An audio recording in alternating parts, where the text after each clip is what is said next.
I think when you make a game, a lot of the time you are just trying to have a sort of interaction with the player, and you kind of want them to take something away from the game. You want them to learn a lesson, or you want to have a sort of dialogue with them, and that dialogue could be through challenge. And I think definitely with like the newer games, the dialogue could also be like lessons to take away from it, or feelings to take away from it.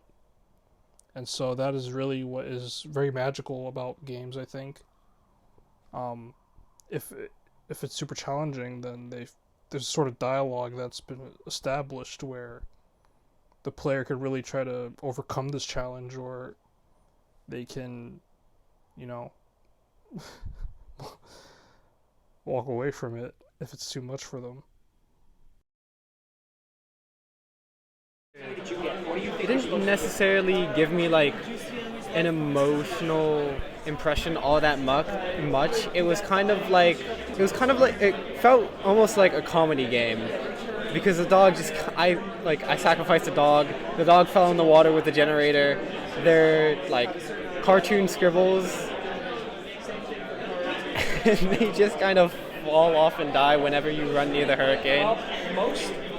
But if I were to actually think of the ramifications of that in the real world, The most important thing about humanities work, I think, and from what I've seen and learned these past 2 semesters, is that it's always about sharing information and how important it is for people to have that information.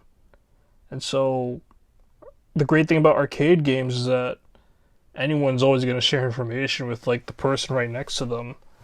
And if I could figure out how to make this game in a way where people are not only just sharing how to play the game, but how community-based organizations and how public infrastructures affect disaster relief and aid, then I think there could be a winning combination here. Seeing the juxtaposition of the cartoons with the real storm image and understanding what that storm means gave it like a lot of like tension and like real feeling, like emotional feeling of dread. Like I have to get away from the eye of the storm, but the storm in general, as it's coming barreling towards you.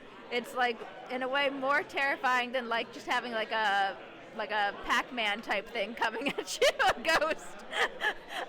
When you know what the storm represents.